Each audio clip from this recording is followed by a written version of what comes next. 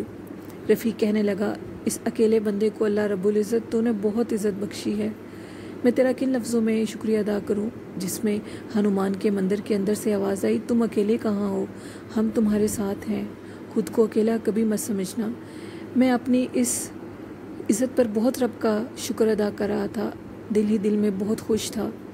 اب صبح کا ٹائم تھا. سوچا ادھر سے نکل جاؤں اس سے پہلے کہ لوگ اس مندر کی طرف رخ کریں مجھے ڈھونڈنے کے لیے. اب میں وہاں سے نکلا. صبح 7 کا ٹائم ہوگا. وہاں سے بھاگتے بھاگتے میں جھاڑیوں سے آگے گیا. کیا دیکھتا ہوں ایک گدھا ریڑھی والا ہے اور وہ فروٹ اور کچھ سبزیاں لے کر کسی دوسرے گاؤں میں جا رہا ہے. اس نے مجھے دیکھا تو کہنے لگا او بھیا رکو، کہاں جا رہے ہو؟ میں نے کہا منزل کے تو کچھ پتہ نہیں ہے کہاں جانا ہے. جب سے گھر سے نکلا ہوں کچھ پتہ نہیں ہے کون سی منزل ہے اور کہاں رکنا ہے. اگر کہتے ہو تو اپنے ساتھ بٹھا لو گے؟ اس نے کہا ہاں کیوں نہیں، آؤ بیٹھو، میں تمہیں اپنے ساتھ بٹھا لوں گا. اب رفیق اس سبزی والے کے ساتھ اس کی گدھا ریڑھی پر بیٹھ گیا. گاؤں والے رفیق کو تلاش کر رہے ہوں گے، اس کو پوجنا چاہتے ہوں گے. سب لوگ رفیق کو تلاش کر رہے تھے لیکن رفیق وہاں سے جا چکا تھا. رفیق اپنی واہ واہ نہیں چاہتا تھا. وہ تو اللہ کے بندوں کی مدد کر رہا تھا اور وہ مدد واہ واہ کے لیے نہیں، صرف رب العزت کو راضی کرنے کے لیے کر رہا تھا. یہ تھی لسنرز آج کی ایپیسوڈ 26. یا آپ کو کیسی لگی اپنا فیڈ بیک ضرور دیجیے گا اور ہمارے چینل کو سبسکرائب کیجیے اور جنات کے قصے فیس بک کے اوپر ہمارا گروپ ہے اس کو بھی ضرور جوائن کیجیے. اسی کے ساتھ اپنی ہوسٹ نیلم کو اجازت دیجیے. دعاؤں میں یاد رکھیے گا، اپنا بہت سا خیال رکھیے گا. اللہ حافظ. اللہ نگہبان.